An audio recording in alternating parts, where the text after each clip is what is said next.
Hey, good afternoon, folks. My name is Rick Seiger. I'm the Director of Strategic Initiatives and Engagement here at CMU, and thanks for attending our third campus-wide town hall meeting and update. I'm going to run through a little bit of an update on the process and some feedback that we got from the Board of Trustees meeting at the end of February. And then by the end of that, I think we're in a little bit of limbo with respect to the agenda because it's a fairly small group, so we'd initially planned to do breakout sessions. I think if we get critical mass for breakouts by the time I'm finished talking, like after about 10 minutes, we'll do that. If not, we may just stay in one big group, if that's okay. And I want to thank the leadership of the university for your flexibility in letting us kind of game time this. And so as you can see, this is sort of a three-part agenda. I'll be maybe 5 to 10 minutes. We'll talk substance for about an hour, either as one group, if we kind of stay small like this, or if we get 10 or 15 more folks in. We'll do some breakout sessions. And then we'll do a quick report out of next steps. And actually, Trish, can I ask you to just close the doors too? What do you have to say? Great. So, as I have in most of these sessions, I want to just start with a timeline to give folks a sense of where we've been, where we are, and where we're going. We launched in October. Many of you have been at a number of these town hall meetings over the last several months. We had a major milestone in presenting to the board at the end of February. Obviously, we're here today for our third and final campus-wide town hall meeting. We do have one more on international strategy, April 14th. And what I'd say is we're sort of at the 40 to 45% mark in the process here. We're at this sort of the end of our public feedback stage, although you can continue to send things in via the website, and obviously today is a very important engagement with respect to public feedback. We are going to turn, though, to synthesis and writing in the next couple of months. Go out to the campus for kind of a round of comments over the summer, do some layout and finalization, and then we're going to launch, at least the plan is to launch, at the beginning of the next academic year in September 2015. As many of you know, you've probably seen this slide a number of times, there are three focus areas around which our planning process is arranged. One is transformative teaching and learning, one is transformative research, creativity, innovation, and entrepreneurship, and one is the transformative CMU experience. These are led by key folks in the leadership of the university, a vice president and a dean primarily, although you'll see some provost mixed in there as well. These folks have been working really hard along with committees. There's certainly a number of folks on committees here in addition to just members of the public. And let me just say thanks again for coming today.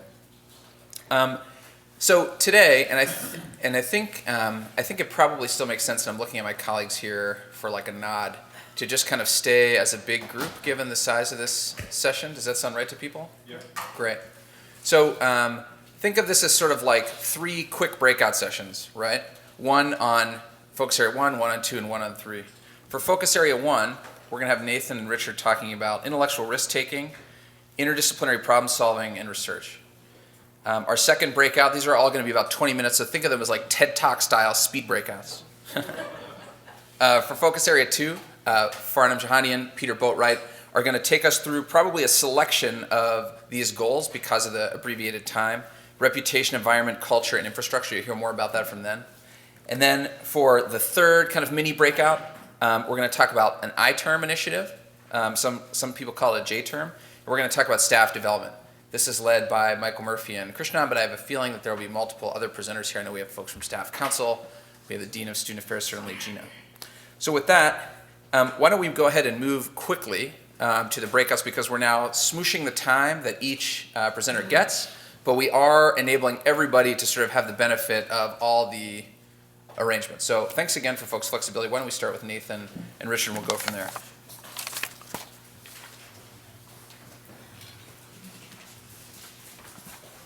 Okay. Thanks very much, Rick. Richard and I are going to tag team this. The first item that we want to talk about that has emerged as part of the discussions that we've had around transformative teaching and learning. There are a couple different names that we could give it. In this particular context, we talked about encouraging students taking intellectual risks. The sort of flip side of that is trying to identify ways in which we can reduce the amount of stress, the amount of sort of anxiety that students feel themselves under in an intellectual context. So let me sort of try and put these together in a way that makes sense. Many people have noted that across campus, in many cases, because of concerns about grades, because of concerns about ending up in a class in which a student might be out of his or her element, that our students in some cases are not choosing to take intellectual risks. In other words, doing things that are maybe somewhat outside their comfort zone. We want to encourage intellectual exploration. College is a great time to do that. How is it that we can encourage that? One way is to reduce the extent to which there are risks associated with doing that. Sort of risks with respect to grade point average and sort of the risk of failure, if you will. So in the context of that discussion, we've talked about a number of concrete recommendations. Let me put a few of them out there and then get people's feedback about this. And Richard should tell me when I've used up 10 of our 20 minutes.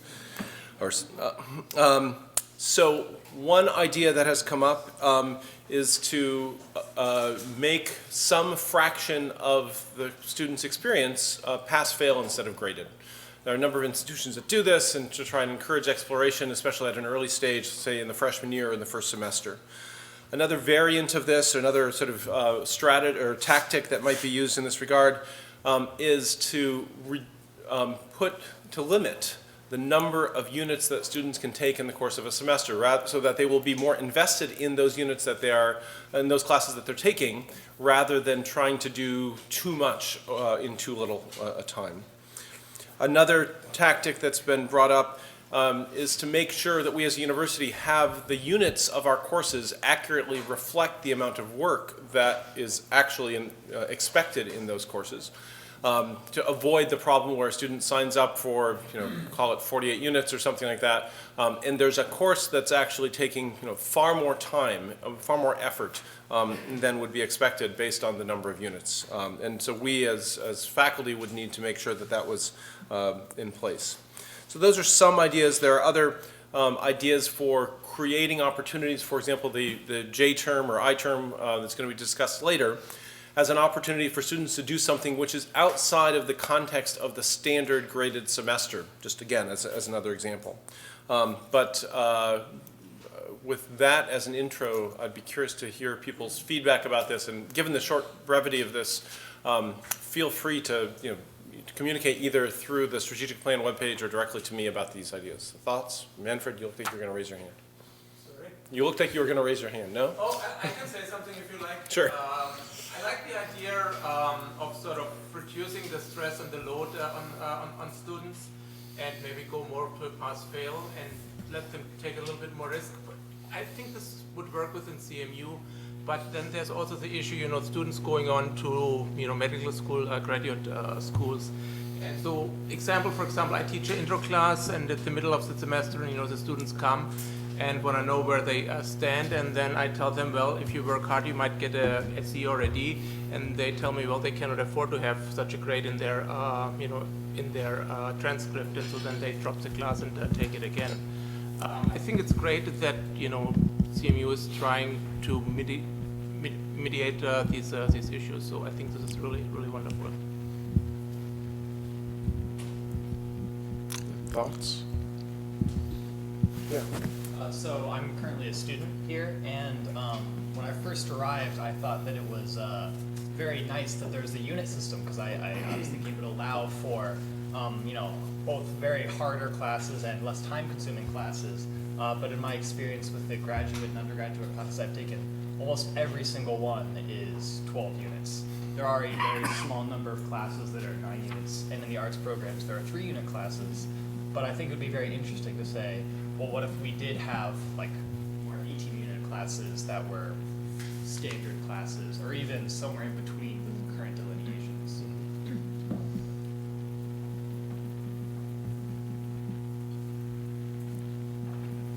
Other thoughts?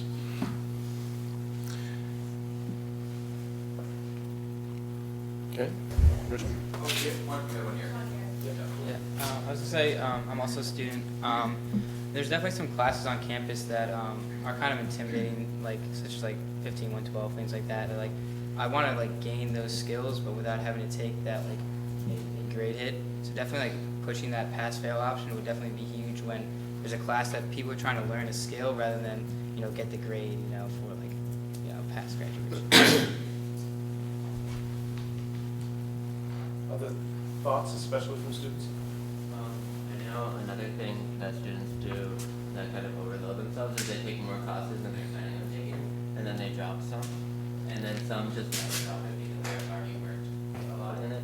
And so even just moving the drop deadline earlier, because it is very late, just making that, like, I encourage students to just set up like a reasonable schedule first, and then do And feeling that you have sort of ultimate flexibility until the last possible minute. That's another point that has come up from the faculty perspective, where people feel like in the first half of the semester they're teaching, a third more students in some cases than are actually going to get credit for the class, and they're investing the time, their time, TA's time, et cetera, and so that's an interesting point as well. Nathan, may I make a very non-strategic comment? Yep. Which is, we do have folks listening to the webcast. If people could use the microphones when you make comments, that'd be terrific, so they can hear you over the web. Thanks.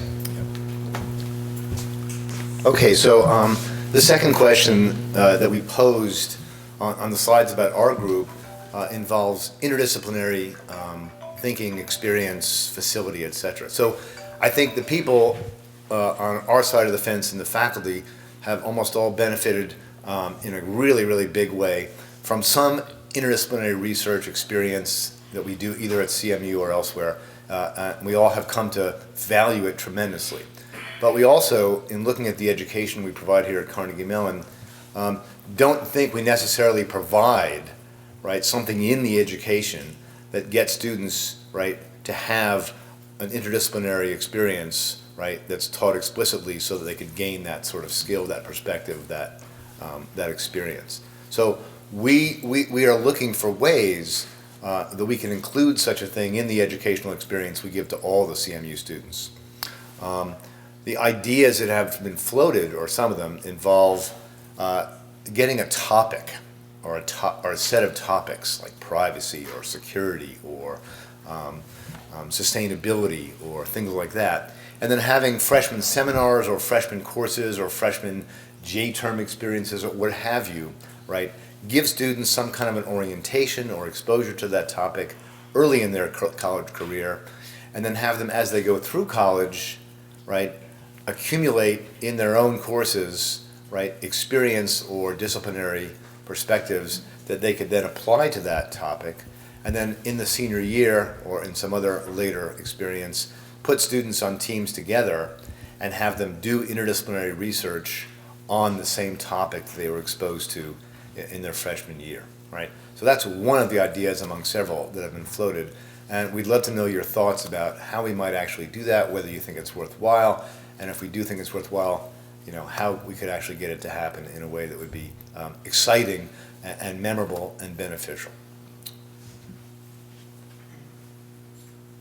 So maybe I could just ask, among the students who are here, how many of you have actually had an explicit experience at Carnegie Mellon that aims to teach you how to actually do research interdisciplinarily? Okay, that answers my question. 0. How many we would like to have had that experience? All right, a couple. Not wild excitement. Thoughts on how we might actually do that? Or whether the idea of having a topic that you might be exposed to early and then, right, again late and in the middle, would that be interesting and exciting? He says yes.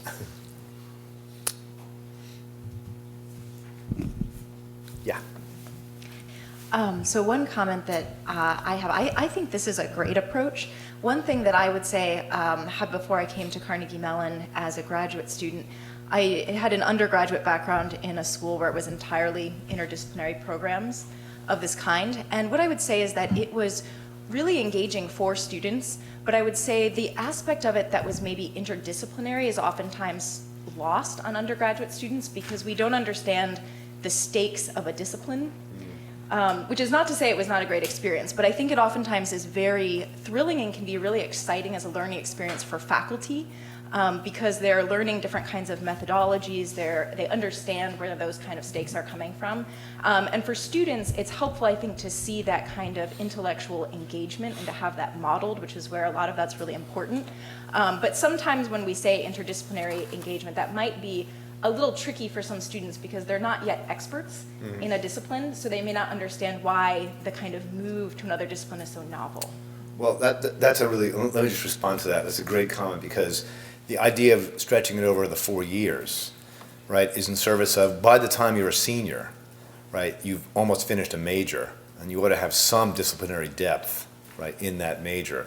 And then to collaborate with other students who have different disciplinary skill sets, majors, et cetera, right, ought to help you understand, right, the boundaries of your own discipline and where others come in and actually help. So I think just to see that exact problem evolve over the 4 years, what I think would be illuminating and fun. Yeah. I'm going to step beyond the undergraduate and look at the graduate, because through many of our programs, we promote our interdisciplinarity, even at the master's level and the doctoral level, and yet I constantly hear from students that they don't have opportunities, that there are barriers, that there isn't time. So I would encourage us to think about the language that we're using, and if we really do intend for all of our students to have an interdisciplinary experience, or for our master's students to be able to have that same experience, that we really look at how we can make that happen in their environments as well. And it may be how we look to foster that through different organizations and opportunities. The Tepper, a number of students from the Tepper Business School this past year had applied for a number of grants through Crosswalk and Proceed, and are really working towards trying to create an interdisciplinarity opportunity for engagement, primarily around entrepreneurship. But I think we need to think about how we really expand and think about what we are going to provide for our graduate students as that population continues to expand as well. Thanks, good point.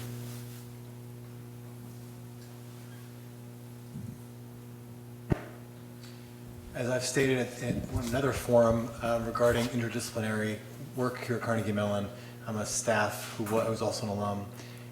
The Engineering and Public Policy program and the way that engages students intensely in an interdisciplinary forum over a project course is an incredible model for how we can do that, and exposing those students also through the program early on to not necessarily the research, but the concept, the issues that then you can research later more meaningfully when you're more experienced. Yeah, I think we have, that's a good example. We have several other really nice project course examples where the students really have to come from different disciplines and attack a project, a topic, an issue, a client, etc. And they all report, or most of them report, it's really an interesting, satisfying, great experience. The question is, how can we do it for everybody and make it part of the CMU education?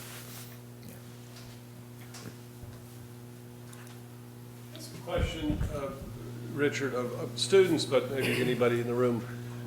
I wonder if we couldn't do a better job of helping students understand why the university is structured the way it is, why coursework is structured the way it is, why the curriculum, what's the purpose of a project course on the one hand, and what's the purpose of a student organization on the other. Partly student organizations are to have fun and do neat things, part is to learn leadership skills and teamwork. And I reflect in the last several months, especially on my own undergraduate experience, I think it was probably late in my junior year before I really had any idea.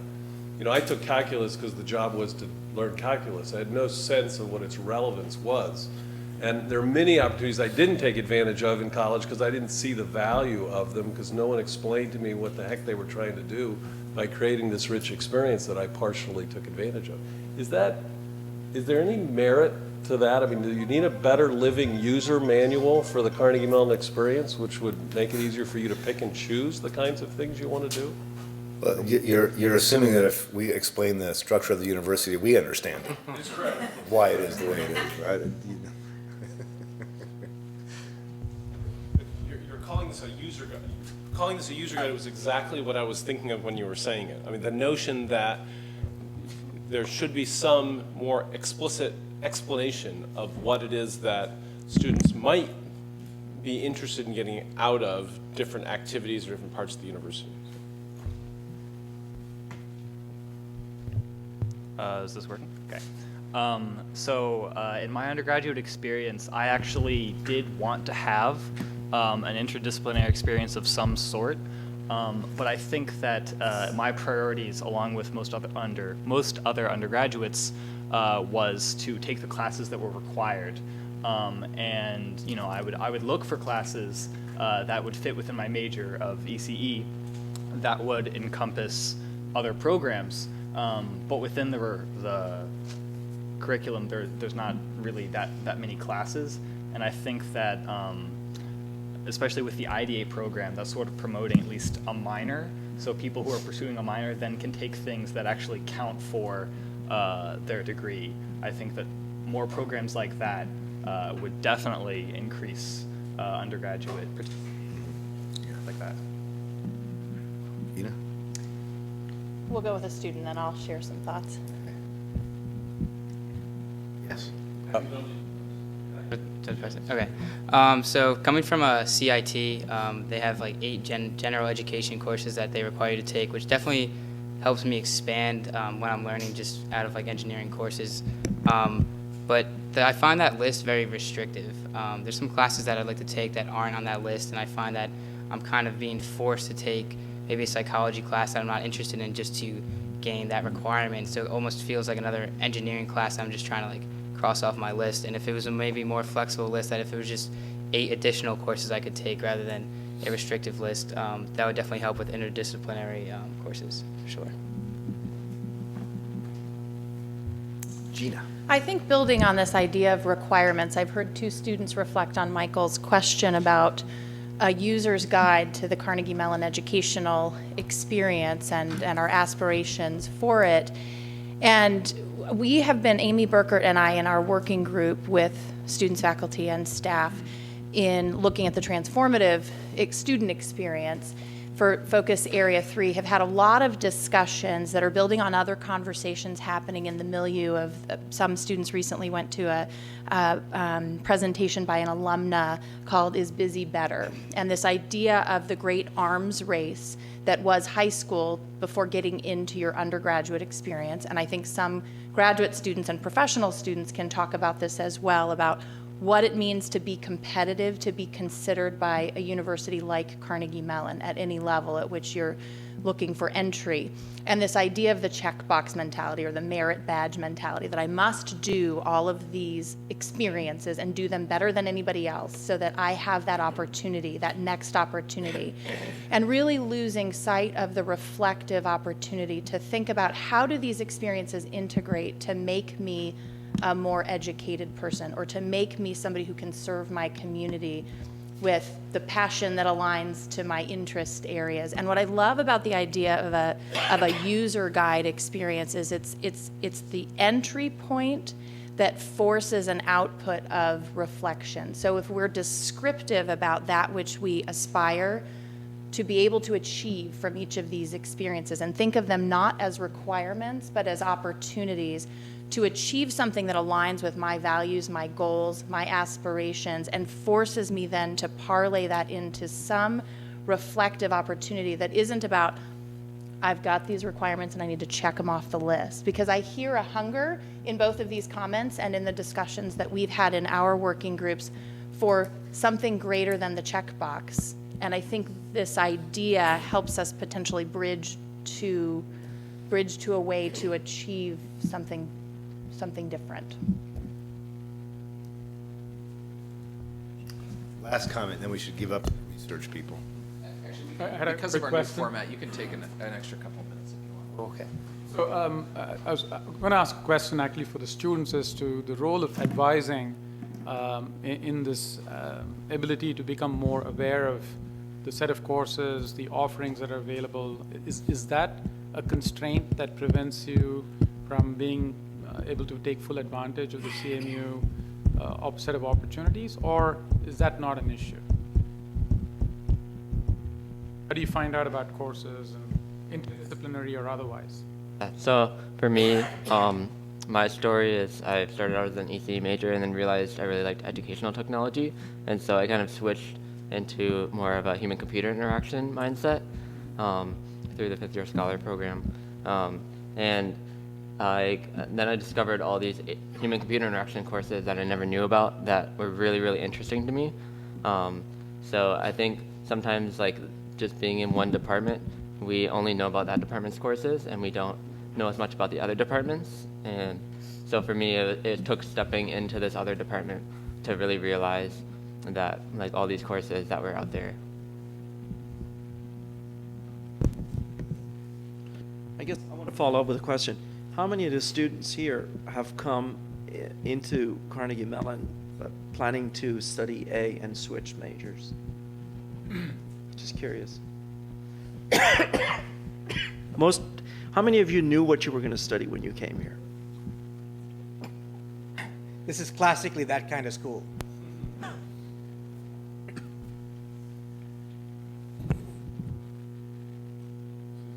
I guess I would add, I guess the question I would have asked is, how many of you have added a major or minor? Because I think there's this additive culture here versus the switch. So. Oh, so you couldn't decide, so you just added more majors. That's great. We could also ask how many of the faculty have added a major. Richard, I think he had a comment. Go ahead. Susie had a comment, right? Susie, you had a comment? Yeah, I had another comment. So as we talk about the educational experience of the students, one of the other barriers that I often hear, particularly to the interdisciplinarity opportunities, is that students haven't learned really how to work as teams. We don't really take our students down that pathway of professional development skills, of organizational development, and really kind of the theory side of organizational development, conflict management, leadership and team design and functionality. So often students will get on a team, have a not so good experience, and say, I'm never going to do that again. And it may be that they're in a mini if they're a graduate student, or they may be in a full semester project course as an undergraduate student. That tends to, I think, while the intellectual curiosity is still there, the energy and the time that it takes just kind of sucks out any interest they have in continuing to try to work in that environment. It would be great if we could, for maybe that first year, have an organizational development topic, how to get along with your neighbor topic, and not just focus on some of the other more academic areas. Yeah, let me just add full support to that. I taught the HCI project course for the undergraduates for 7 years. And the first 2 years, I didn't have any training for teamwork, et cetera, et cetera. And then we added a whole module that was a full week, and then followed up in the later part of the course with how that went and I got a professional person to come in and do that. I didn't do it. And the difference was stunning. I mean, the students had a much better experience. The product they created was much better. The whole the whole process supported what we really cared about, which was learning and working in different disciplinary teams to such a higher degree. That I became a complete convert. So I want to fully support that. I think that's a really important idea.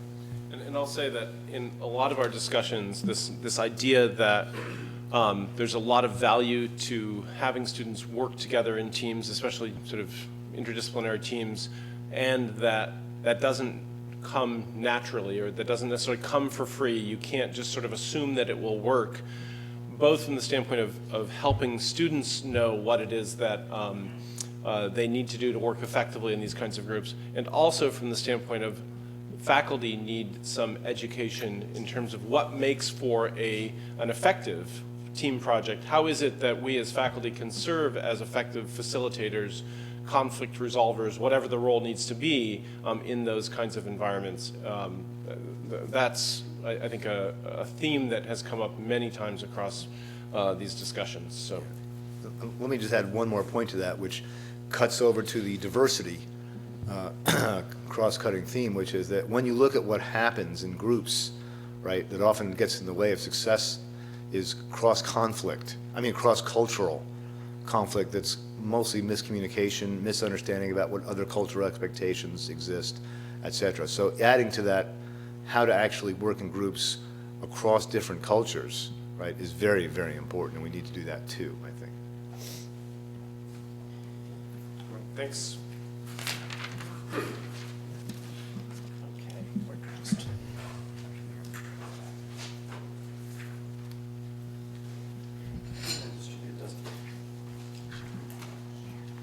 So we're representing, I'm Farnham Johanian and Peter Boatwright is with me. And Manuela just walked in, right? Manuela was also a co-chair of, Manuela Veloso was also a co-chair of one of these committees. Since we changed our plans and decided to have a single breakout session, we may not have enough handouts, so I'm going to ask people who are part of the committee not to take a handout so that everybody else has a copy of that. As Rick Seiger mentioned, we have 4 goals. We represent the research, creativity, innovation, and entrepreneurship focus area. And we've developed 4 essentially goals as part of our activities. We organize around 2 committees. One focuses on research and creativity, the other one focuses on innovation and entrepreneurship, but obviously there's a lot of cross-fertilization and overlap. And the 4 goals, I'm going to list them, but we're going to focus on 2 goals plus some strategic recommendations related to each goal that we would like to get your insights and your feedback on. The 4 goals are, you had them listed, right, Rick? Yeah, if you just go back a couple. There you go. There we go. But the handouts that's going around actually has a more verbose description of each goal. One focuses on the notion of reputation. It's enhancing our reputation for excellence in research and creativity and for advancing human knowledge and human condition. So that's goal number 1. And there are a number of strategic recommendations under that goal, excuse me, that you see in the handout in front of you, such as creating mechanisms for CMU to shape, say, federal research priorities and funding. Goal number 2, having to do with environment, and I'm just going to mention it and we'll come back to it in a moment, is to build an environment that nurtures a broad and inclusive exploratory set of activities. It's a more nurturing, more exclusive networked environment. Goal number 3 focuses on culture and at a very high level focuses on nurturing the culture of innovation and entrepreneurship. And I know a number of students here are probably involved in that. Again, a broader, more exclusive culture of innovation and entrepreneurship. And finally, goal number 4 focuses on what we refer to as infrastructure, services, support, and so on, to provide support that enables faculty, staff, our students to maximize their opportunities. So with that, those 4 goals in mind, Peter Boatwright and I are going to focus on goal number 2 and goal number 3, if you're following it. We don't have it on slides, you have it in your handout. So let me start with goal number 2, and I'm going to invite Peter to join me and chime in, and then we'll focus on goal number 3. Goal number 2 focuses on environment. And let me, come on, Manuela is also here. Goal number 2, if any of the other co-chairs are here, just come on up front. Let me read that to you. It says to grow the research and creativity enterprise as a broad and inclusive network of exploratory activities, including creative endeavors, basic discoveries, translational innovation. So it goes all the way from creative work to research, basic research, to translational work. And the kind of strategies we have in mind with respect to this is, for example, providing more opportunities for serendipitous interactions to build connections, shared interest, and encourage generating new ideas. So one concept that keeps coming up is create serendipity on campus. This is not just for interdisciplinary research, but for people to talk, to engage in a dialogue so that new ideas get generated. These are possible strategies. Another strategy is protect and nurture as research and other forms of academic expression driven by intellectual curiosity. Again, relates that to strategy 1.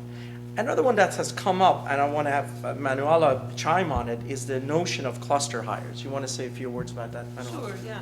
So these cluster hires are based also on our discussion of these interdisciplinary nature of a lot of the research that comes bottom up at Carnegie Mellon, and therefore also we emphasize this concept of bottom up.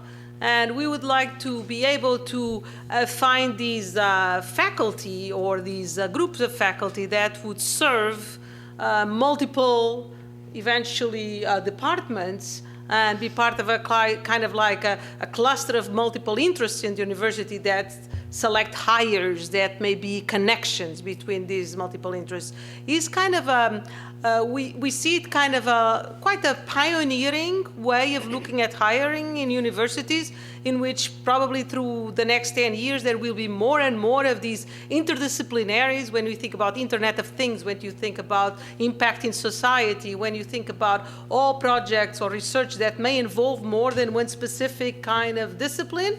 And we don't know exactly how this is going to proceed in terms of implementation, but it's a concept that many people, even like I presented at the computer science department, that we have been presenting in the electrical engineering in all departments, many people is happy to hear this term, cluster hires. And we may know more. The more, any ideas you have to share with us will help to understand more what this is, but it's trying to get this presence of someone with a big heart.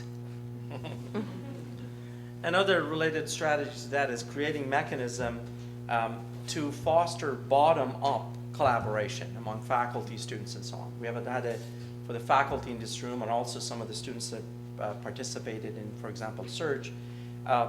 We had some activities that were targeted in a particular area, say science of learning or brain hub.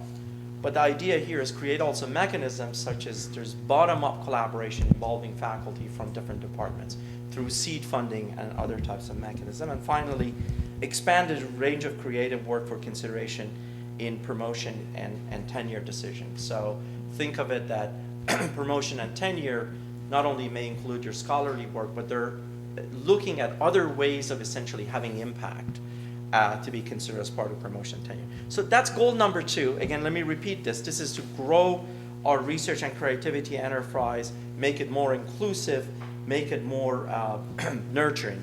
So these are some of the strategic ideas or recommendations as part of that. Let me now open it up to you and see, what do you think of this? Does this resonate with you? Do you have other ideas that we may be missing, other suggestions? Anything you would like to throw out?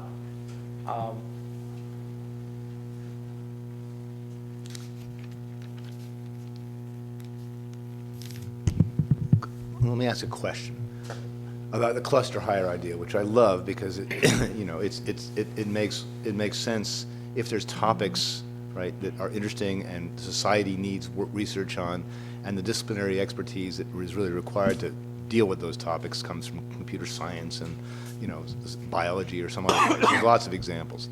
So have you discussed at all mechanisms by which these clusters might be identified, right? Solicited, etc. So as I told you, this is something that is an idea that's growing.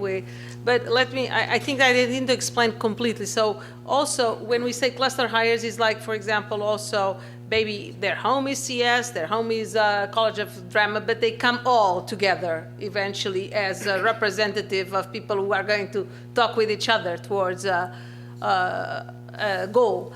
So the implementation paths we were thinking about was to generate kind of committees that issue calls for this type of like 5K positions, 3-4 positions that are open simultaneously, and eventually have this group of faculty from the multiple places of the university evaluate these candidates and see if they see any connections between them, or if these hires would connect with people we have here.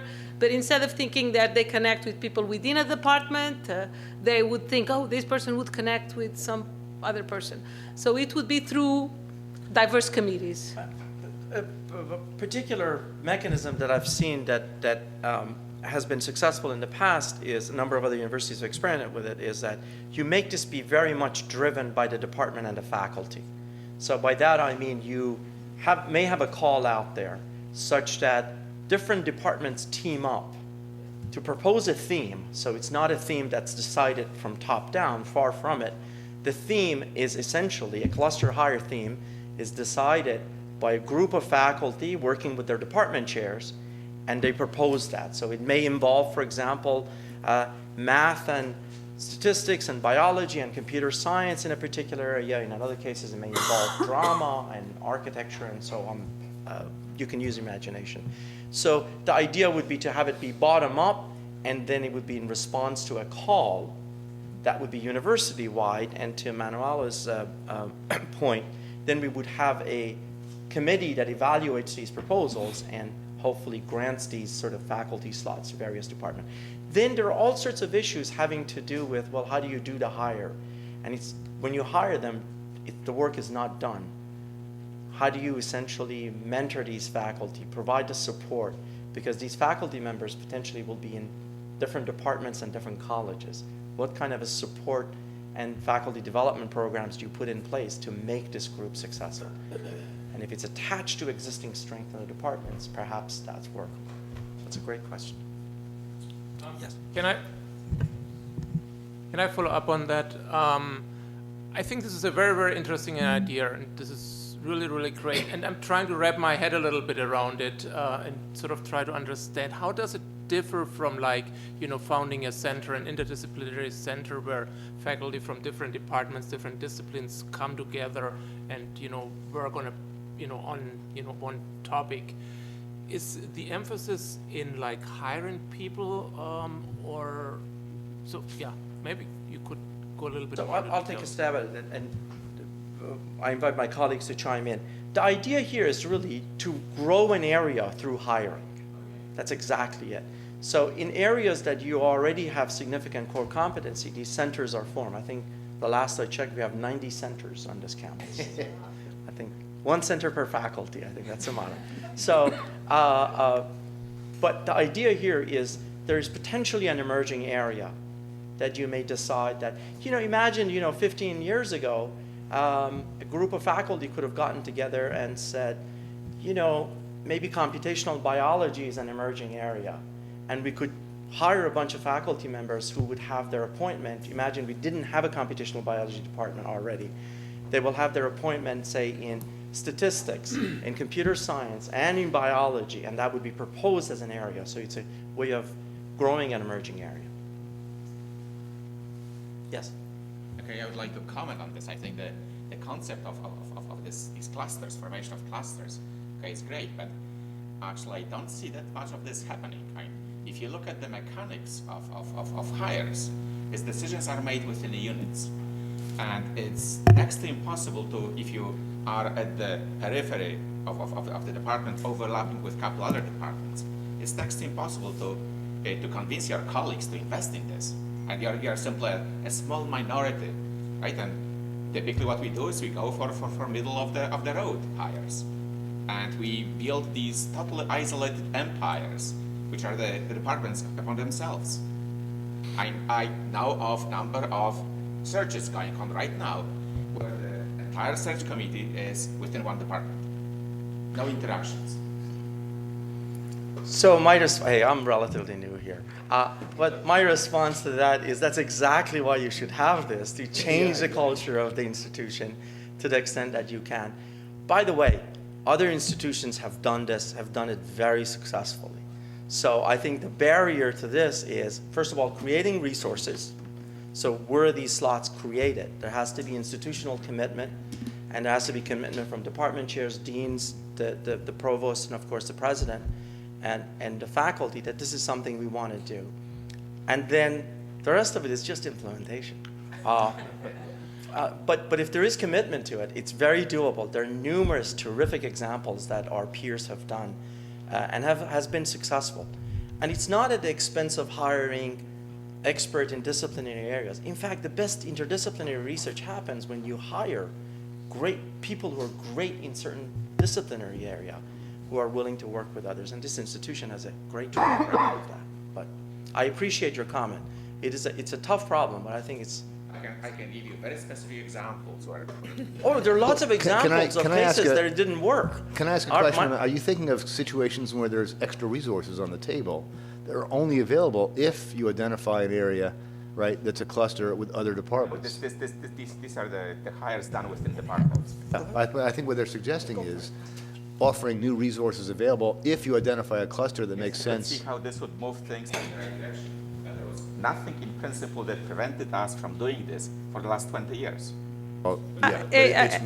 But I do. It's true. Oh, go ahead. But I do think there have been some examples of success stories where this has happened. Where my own domain within neuroscience, there certainly are departments that have moved outside of the core of their domain to hire in this space. Computational biology is another example. Those are the ones that physics and biological physics, physics into cosmology in a sort of big data driven kind of way. Learning science. I think there are examples of this where it's been achieved with minimal investment of outside resources, where people recognize that it was the right thing to do. I think, to me, the question that I would put to you is, what would it take in terms of resources? Would it take that half of the faculty slot was provided, through some mechanism, through a cluster hire mechanism?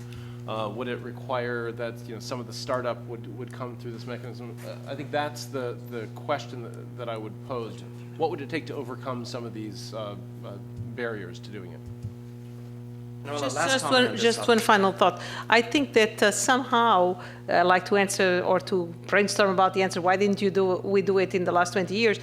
I think it's more the novelty of the hiring part, not just the clustering of putting together people that exist, but this commitment of being supported by the university in the strategic plan, to have the university kind of agree. If we propose to the university, we want 5 slots, one here, one there, for example, this new effort on machine learning for health, the Center for Machine Learning and Health. So we may need, it's an example just as we speak in nowadays, that we may need to hire 2 or 3, 4, 5 faculty, and the university will distribute these slots thinking that this will be a cluster hire for that particular kind of goal. So it's a little, not, and of course many people will collaborate, but it's the hiring part that probably is more novel than what we had before. And writing it on the strategic planning helps us to recommend this at the university level and to open this not to be just us having this idea in fact, but now the university knows. So that's the role of these strategies we are generating at the strategic planning report. I think it only works if you have strong department heads, though. Okay. All right, so now I'm going to turn your attention to goal number 3, and I'll reread that. It's on your sheets. So this goal, well, as a preamble, let me point out, and as a reminder, goal 1 was in the RCIE. Goal 1 was a little more emphasis on the RC. This one has a little more emphasis on the IE.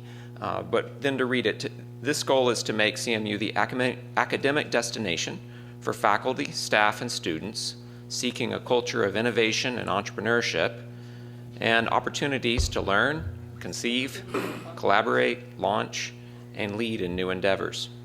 So again, there are multiple possible strategies to try to achieve this high-level goal. And to run through some of these, one is to increase opportunities and the ease of connecting with non-traditional expertise, which is on campus. Another could be develop curricula to educate our students in problem identification, as well as problem solving, as well as innovation subskills. A third, provide the foundation for our students, staff, and faculty to be leaders in their life. 4, identify and implement new flexible ways to work with private sector and with nonprofits. And then the 5th that we have listed here are ways to leverage alumni and extended community to enrich the RCIE experience on campus. So again, just high level, are there any of these that particularly resonate with you, that jump out at you, that you'd love to flesh out and discuss?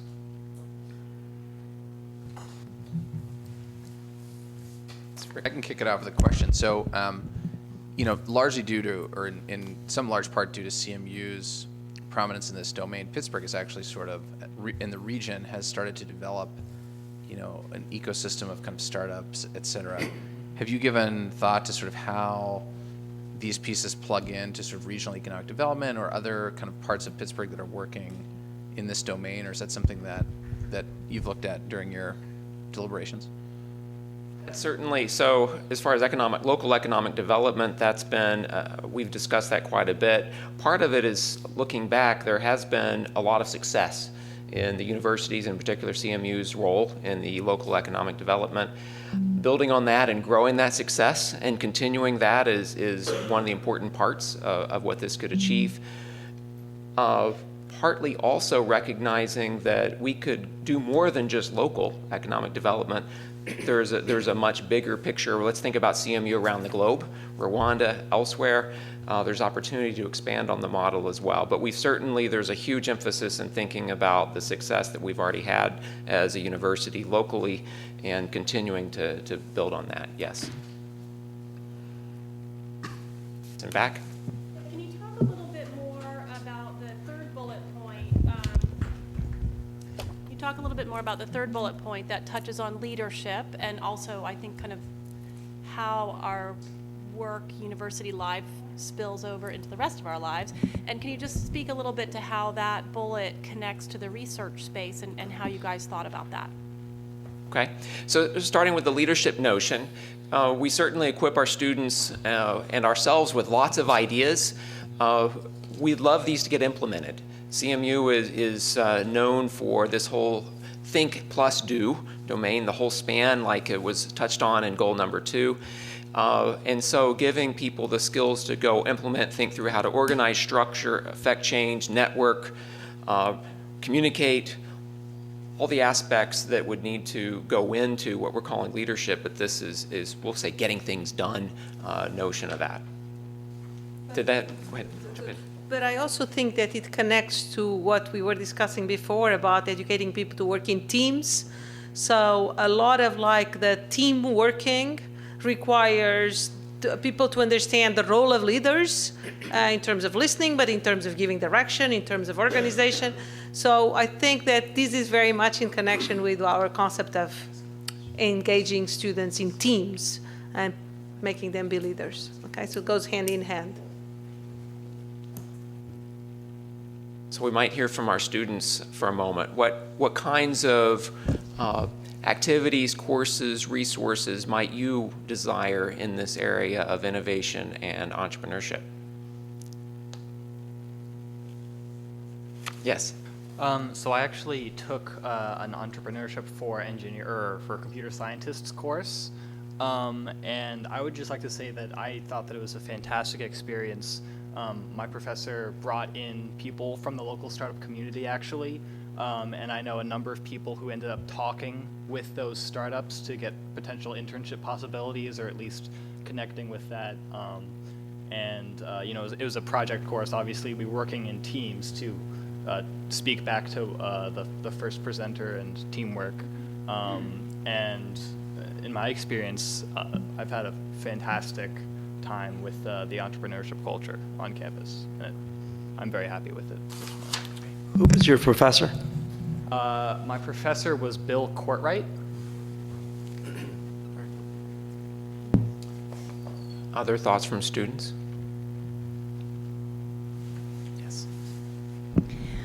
So this is a comment on behalf of graduate students, and some of our graduate students have spent time in startups before even coming here. Some of them are doing them while they're in school. And one of the things that I've heard about a lot that I think connects to our conversation earlier was also a lot of their negative experiences sometimes when things kind of fell through had to do with the fact that startups oftentimes required people working together from these very different backgrounds. And there were very different discursive styles, ways of communicating and doing things like that, that were very difficult for them to work through. And so I think one of the things that should really be considered when we think about the foundations for leadership is really the communication skills that we're providing with our students. And I think that's also really connected to something that we heard from the branding presentation from Edelman about Carnegie Mellon, that one of the things that we really are not bringing through, I think, enough in how we present our education is what is our kind of implicit model and values for what a good leader looks like and that we're trying to cultivate. And I think there's some room for us there to really kind of build that. As we wrap up, thanks again for the last two comments, especially from our students. I want to echo something that you said, and this has come up over and over in our committee meetings, that when we talk about entrepreneurship, sure, it could be about commercialization, it could be about technology transfer, but most of us who are thinking about this are thinking about it in the context of learning and education for our students, an environment where they learn a set of skills, leadership skills, communication skills, problem-solving skills, that they take with them when they leave this institution, that becomes part of essentially their experience on campus, that's going to lead them to, potentially they go to a startup, or they may go work for a private nonprofit foundation or a large company. It doesn't really matter. It's a way of thinking and approaching problem solving and experiences that hopefully they take with them. With that, we're going to turn it over to the next group. Thank you. We also may not have enough handouts, so maybe a little sharing needed.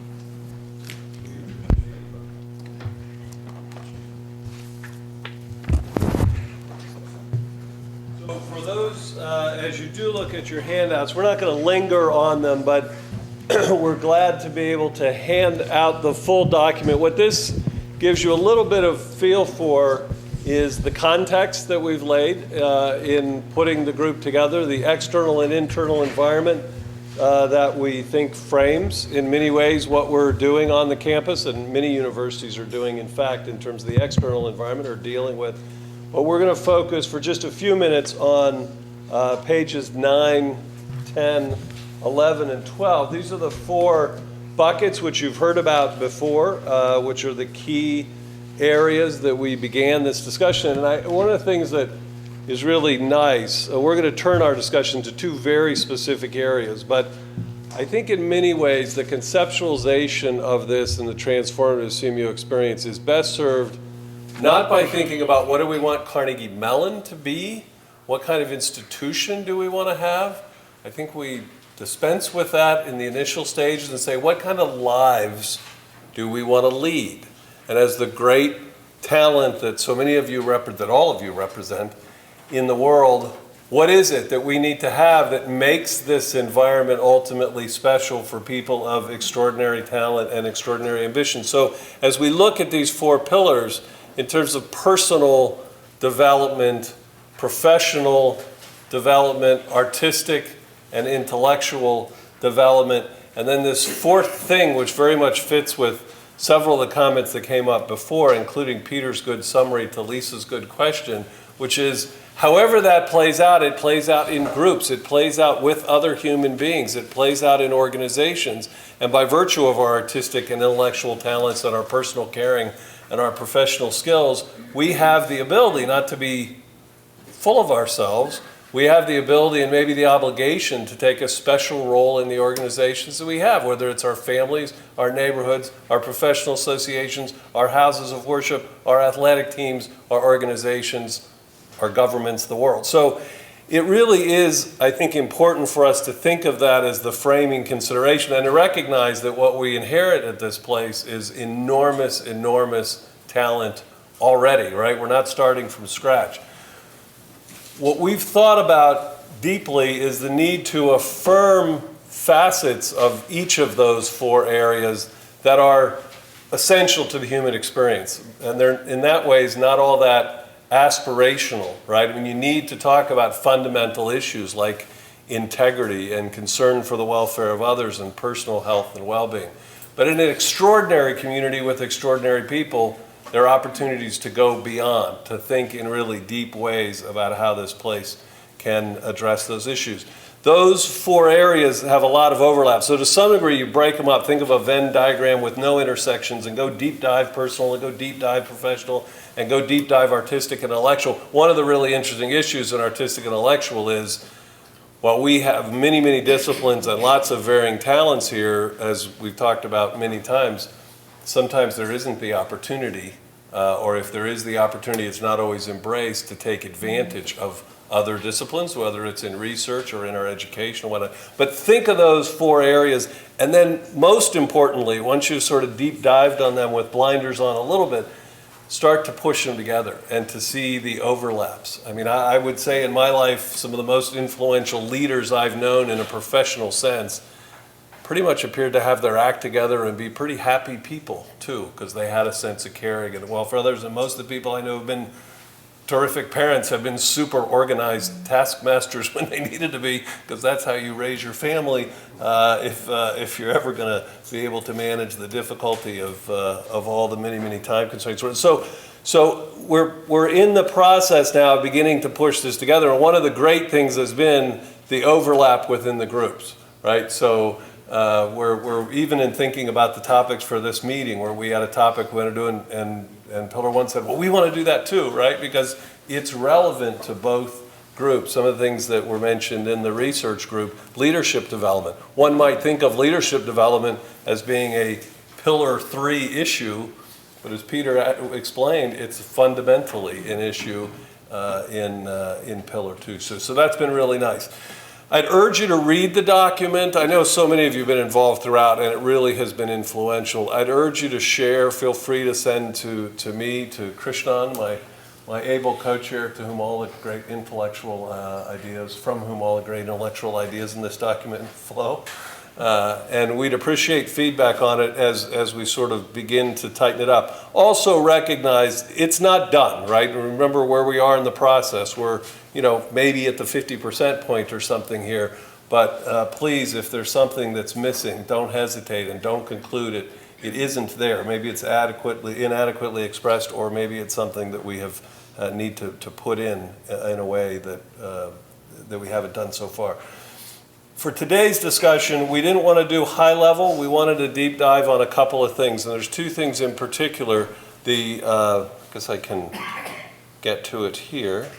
The I-term initiative, which is this notion in a broad sense of making a little more flexibility and particularly capturing some opportunities, non-traditional windows of time, and not just time, but ways of presenting metacurricular and curricular opportunities, and then staff development. So I'm going to ask Gina, who's been working closely with Amy and her team, to lead a discussion on the I-term, and then Denise and Matt will talk about staff development.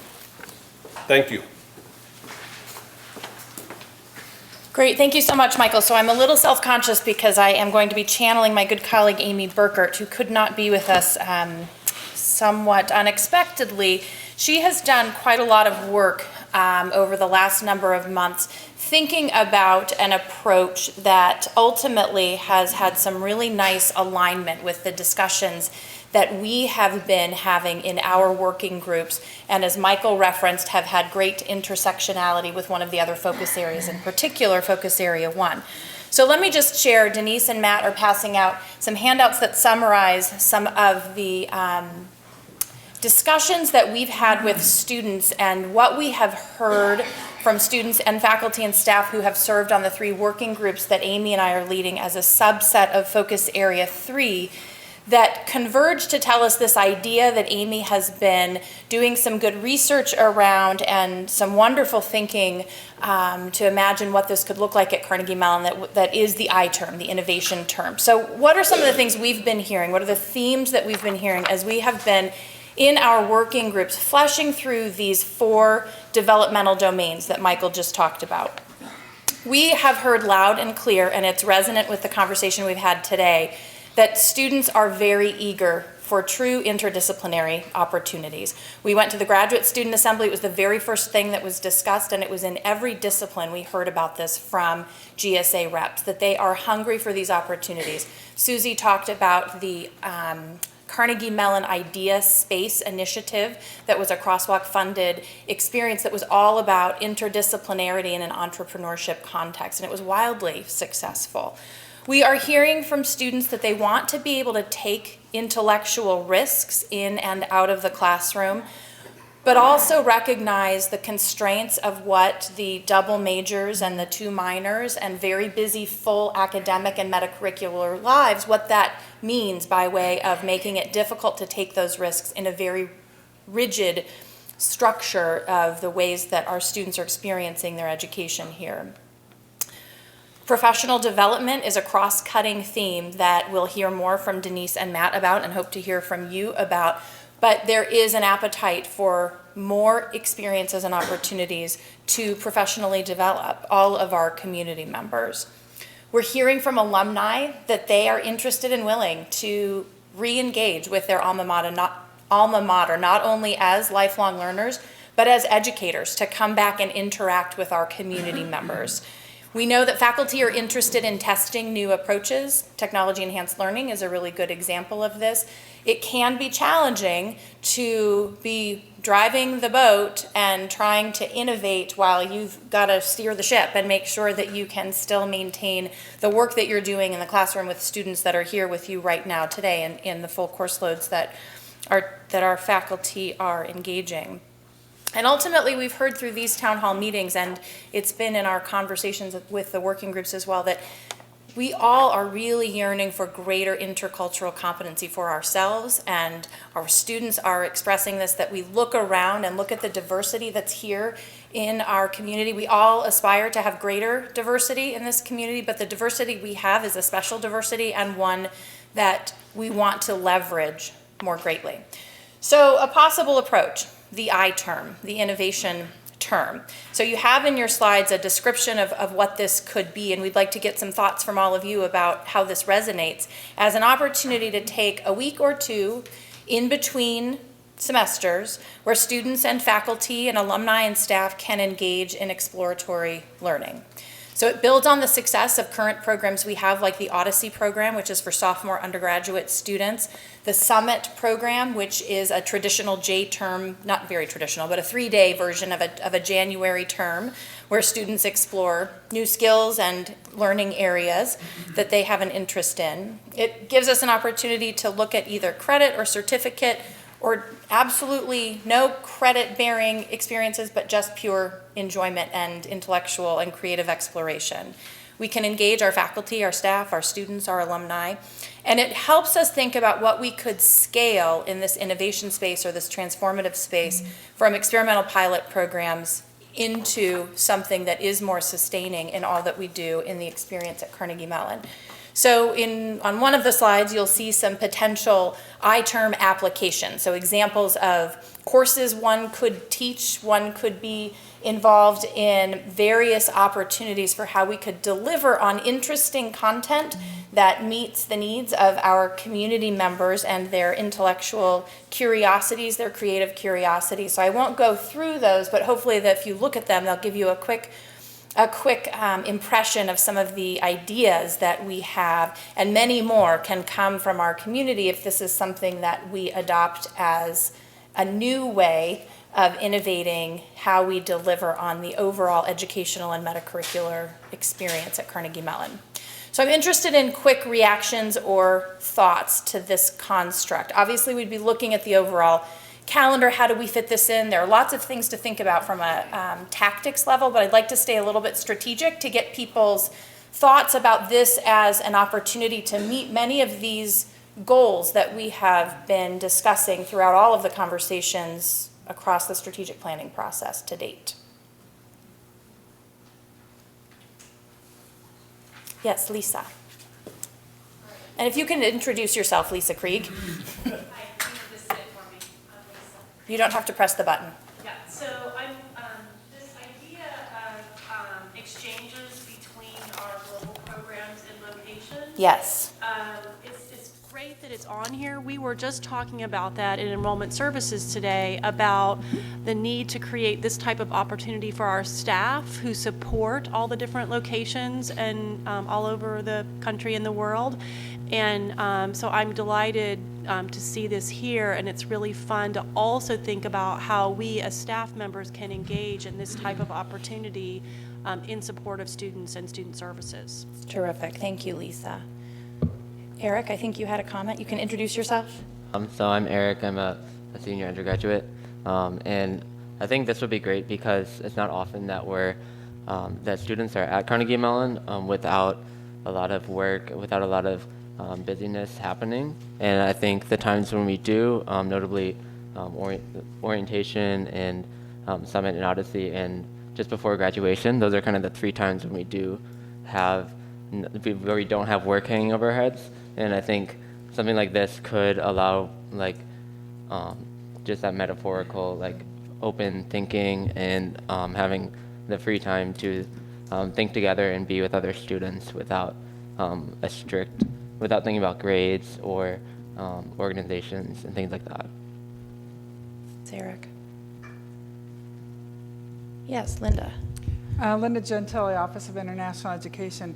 I like a lot of the ideas, and I think from my perspective, there would be a lot of students that would be interested, and I like Lisa's thought about staff as well.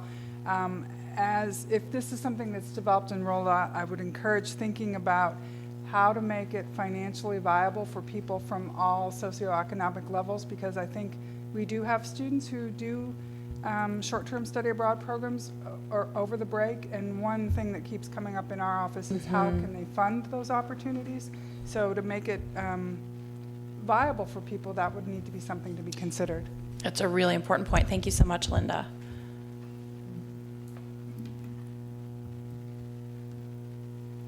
Faculty in the room, yes. Faculty, exactly. Manfred Paulini, physics. I think I heard that maybe this model could also be extended to faculty, which I really would like to encourage. I mean, not only our students, but also our faculty often have, their units maxed out, and it is very difficult in, in such a kind of, situation to, engage in creative work, come up with new ideas for courses and all that. So if there are possibilities and opportunities, to give some time off for faculty or some other ways, I think this would be really, really wonderful. So I want to very much encourage that. Yes, thanks, Manfred. I'm conscious of time. We're at about 11 minutes to go if we go all the way to 6, and we still have another question. Rick Seiger. Yeah, I think if we just shoot for maybe wrapping around 5:55, so maybe 10 more minutes. Okay. Good. Yep. So what I would encourage is for people to chew on this idea. Amy and I have had conversations with our working groups where this idea has been introduced, but we haven't yet fully workshopped it. We wanted to take an opportunity today to get some preliminary insights, but we welcome them to continue coming our way. You can get to me at Gina C. at Andrew or to the Strategic Plan website. All those comments are read and shared with the relevant leads of the various working groups and focus areas. So help us keep the conversation going. We'll be going to our working groups to continue fleshing out this idea. Now I'll turn it over to my colleagues Denise Fazio and Matt D'Amelio. Thank you so much.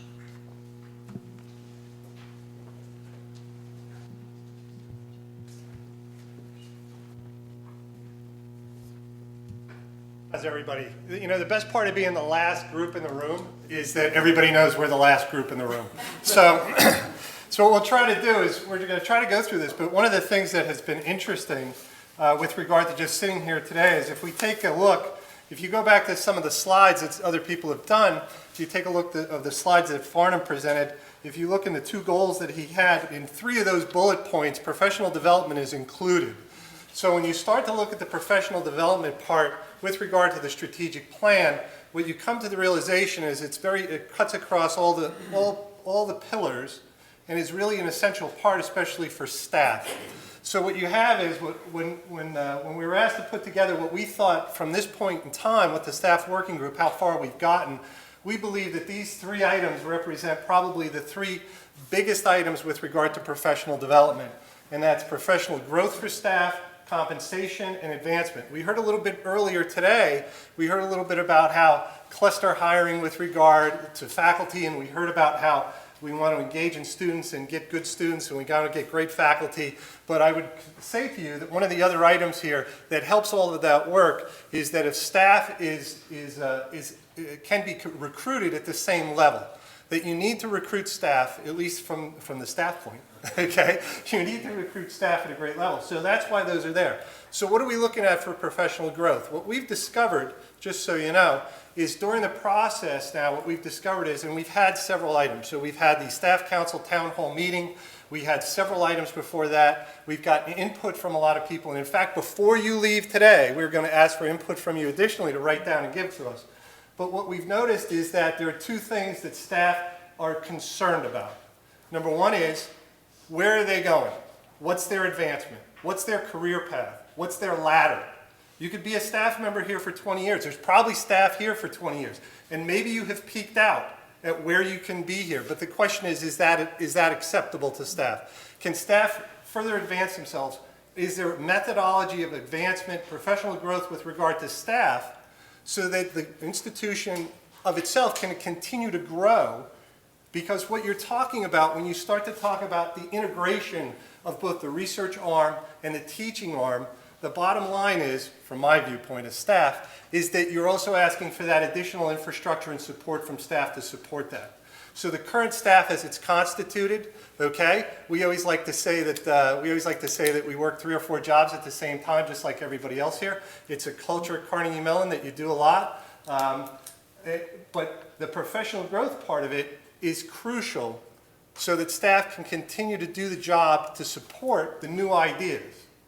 And so that's what we looked at. So what we want to do today is we want to look at that. I know the best part about being the staff part is you can put compensation on the slide and you know.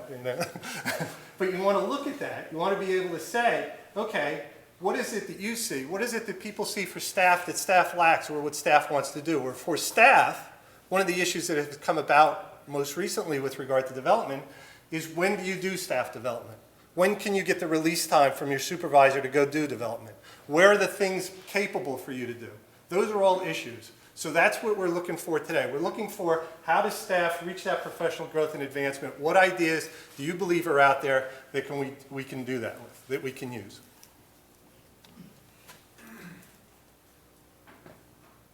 There you go.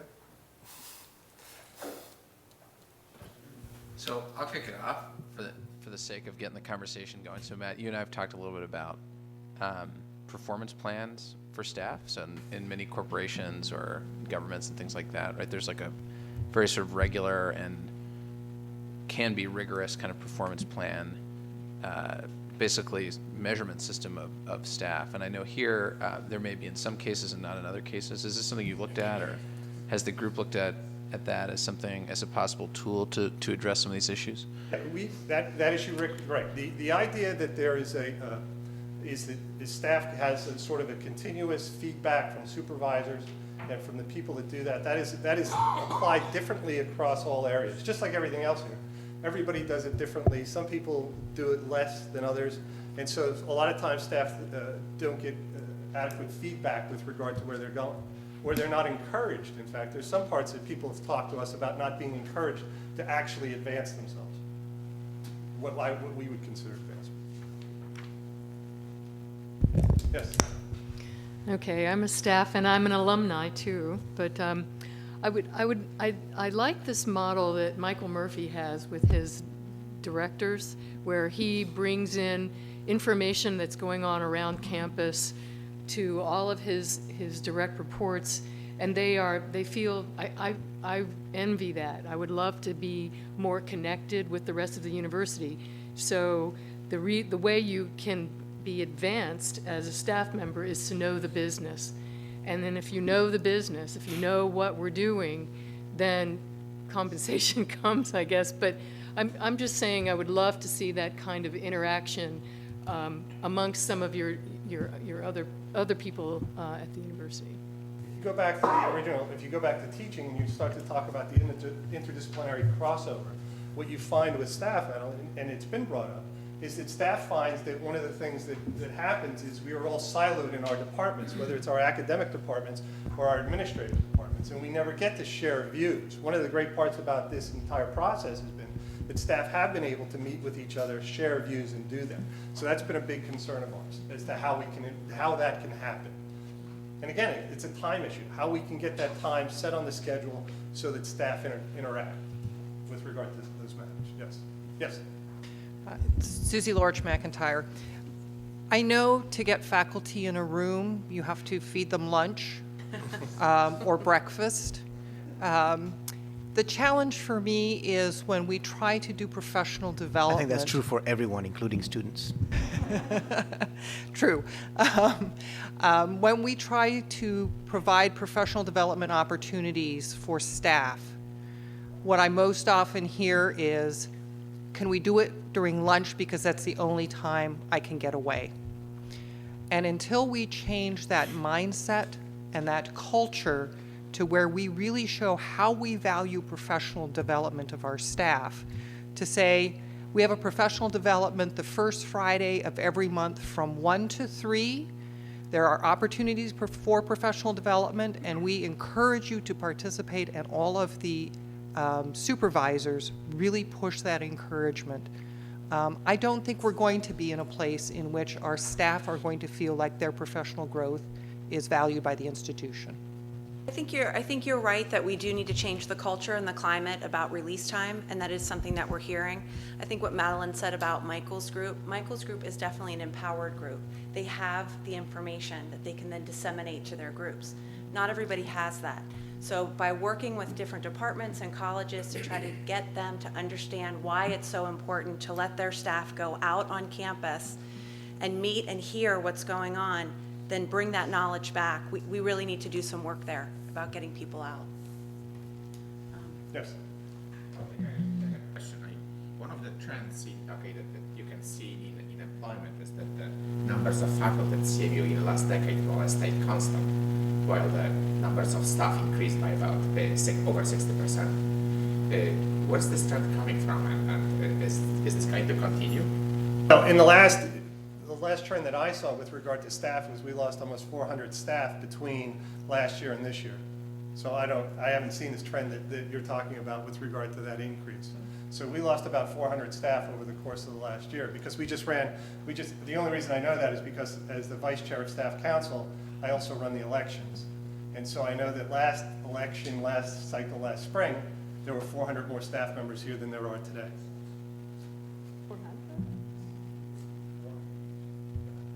So, but I'll be happy to look at that to find that out. Okay, what we're going to do then, because I want to make sure that Rick's on time, but here's what we're going to do. When we were at the Transformative CMU experience, there was a student raised his hand and indicated to Michael at that experience that one of the things that he was bothered by was the fact that when he walked into Entropy, that his favorite song was being played on a radio rather than through a stereo system. So that brought up a topic that Denise and I like to call the one big thing, one little thing. And so what we have done at a variety of meetings that Denise and I have held is we have asked people to write down, and we have note cards and we can supply them to you. If you write down one big thing that you think Carnegie Mellon can change and one little thing that you would love to see Carnegie Mellon change. If you give us that information, we've collected that over the time, and believe it or not, that has brought about a number of incredible insights into how things would work. So, Rick? Thanks. I'm done. Thank you very much for your attention.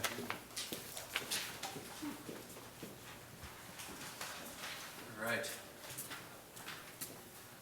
So, in an effort to get folks out of here on time, thank you again very much for coming. Many thanks again to our presenters for their flexibility in changing the format of this meeting 10 minutes into it. But hopefully people thought that this was valuable. I'm personally glad that we sort of had everyone together. It seemed like a very fulsome discussion. A couple things that I want to note, though, particularly for folks on the webcast, I was getting a couple of emails. Can I see the slides? We're going to post the slides on the website along with the webcast, both the broad deck plus the micro decks, if you will, for each of the thrust areas. That'll be done hopefully by tomorrow morning. So have no fear there. I also wanted to note, to the one big thing, one little thing question, there are items that are coming up at these meetings that are from the super strategic to the quite tactical, right? The sort of radio and entropy being like the most tactical one that's come up, I think. And I think we're getting that fixed, or maybe it's fixed already. Fixed already. Terrific. I just want to assure people that even though, fixing the radio and entropy is unlikely to appear in the final strategic plan, we are sort of keeping a parking lot of kind of medium and small issues to work. That doesn't mean they're not important. It doesn't mean we're not paying attention to them. I do, though, think that the sort of plan itself will reflect kind of a higher order set of issues that then kind of these more tactical pieces can flow from. So I just want to assure folks that we're sort of trying to capture all this information. And then finally, just a quick encapsulation of the next steps here. As I mentioned at the beginning, this is our last sort of campus-wide broad update town hall. There is one town hall on April 14th on international issues. It's midday, 12:30 to 2, primarily so our international campuses that are in multiple time zones can work at best. That'll be chaired by Jimmy Shaw, the Vice Provost for International. Subsequent to that, while you can continue to certainly provide feedback on the website, you can call me and email me anytime, certainly. We are going to turn inward a little bit to do some synthesis and writing. We're going to socialize it with senior folks. And then I think once we've had a chance to sort of get comfortable with where we are, we'll reflect that back to the community. We'll do some editing and some layout, and we'll really start thinking about implementation over the summer. And again, when folks are back in the fall for the academic year in September, we'll launch the plan hopefully with great success. So that's all for us. Thanks again so much for coming, everyone, and enjoy the pleasant weather.